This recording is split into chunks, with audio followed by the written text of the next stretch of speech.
नमस्कार मित्रों, मैं शादेंद्र आपके समक्ष उपस्थित हूँ एक नए वीडियो के साथ।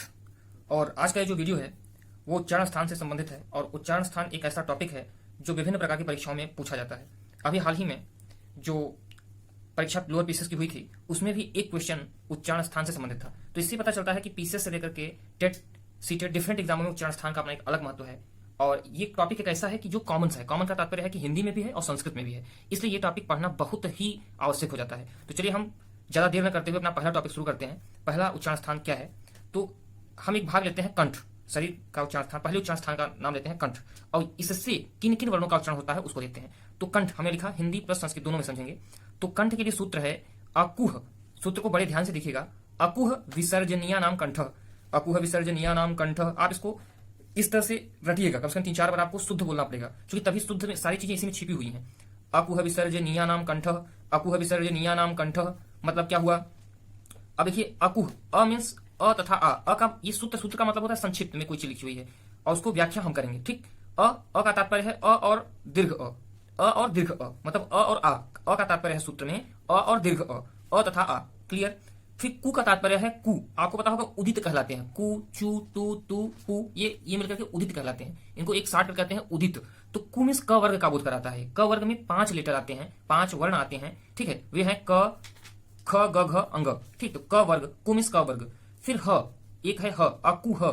तो आ हो गया, कु मीन्स क वर्ग हो गया और ह हो गया। ठीक है, और विसर्ज को आप क्या करते हैं, विसर्ग कर दीजिए। तो विसर्ग मतलब इतना, निया नाम कंठ, तो विसर्जनी विसर्ग का। तो अ का, क वर्ग का, ह का और विसर्ग का, इन सभी का उच्चारण स्थान क्या है, कंठ है। अच्छा देखिए, नाम लगा है ना, विसर्जनीय नाम, आम राम साम। नाम इस होता है आम राम साम। ऐसा रूप कहां चलता है, फोनिक्स से मैच करिए आप, ध्वनि विज्ञान जो होता है फोनिक। तो फोनिक ये कहता है कि ये षष्ठी विभक्ति बहुवचन का रूप है। 6 की घात 3 षष्ठी विभक्ति, और ये जो घात में लगी है 3 ये मतलब वचन, तो ये बहुवचन है ना, षष्ठी विभक्ति बहुवचन।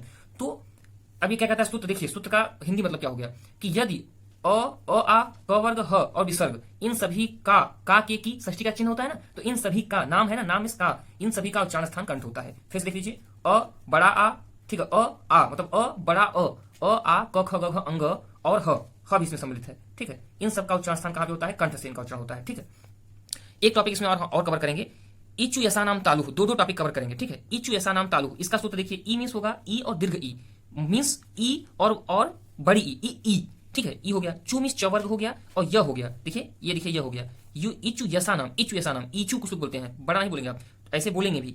तो इचु यसा नाम, और श कौन सा होगा, तालव्य स। इसी के उच्चारण के स्थान के आधार पर इसको तालव्य स कहते हैं। तो और तालव्य स, इन चार का उच्चारण स्थान क्या है, तालु है। अब देख लीजिए, विस्तृत देख लीजिए, ई बड़ी ई, ठीक है, यह हो गया, और च वर्ग में 5 लेटर आए, च, छ, ज, झ, य। ठीक है, और स, इन सब का उच्चारण स्थान क्या है, तालु है। आप सूत्र को फिर से देखिए, 3 बार का उच्चारण करिए मेरे साथ, इचु यसा नाम तालु, इचु यसा नाम तालु। क्योंकि संस्कृत में उच्चारण स्थान महत्व रखता है, और हिंदी वाले इतना ले लेंगे, केवल ये ले लेंगे, ई बड़ी ई, य और च वर्ग और स। ठीक है, ये हिंदी वालों के हो गया, और संस्कृत वाले ये सूत्र याद कर लेंगे पूरा। ठीक है, अगर हिंदी वाले भी सूत्र याद कर पाते हैं तो सोने में सुहागा हो जाएगा, तो दोनों के लिए काम करेगा। ठीक है, तो इचु यसा नाम तालु मतलब ई बड़ी ई, य, च, छ, ज, य और स, इन सब का उच्चारण स्थान क्या होता है, तालु होता है। ठीक है, तो 2 सूत्र हमने आपको बताए। अब 2-3 बार पढ़ लीजिए, अकुह विसर्जनीय नाम कंठ, अकुह विसर्जनीय नाम कंठ, अकुह विसर्जनीय नाम कंठ, इचु यशा नाम तालु, इचु यशा नाम तालु, इचु यशा नाम तालु। ठीक है, अब आपने एकदम शुद्ध उच्चारण करके याद किया है ना, तो गारंटी है कि कभी नहीं भूलेगा। इचु यशा नाम तालु, इचु यशा नाम तालु, अकुह विसर्जनीय नाम कंठ, और ये ग्राफ देख लेंगे तो आपका हमेशा के लिए 1-2 नंबर क्लियर। ठीक है, आज के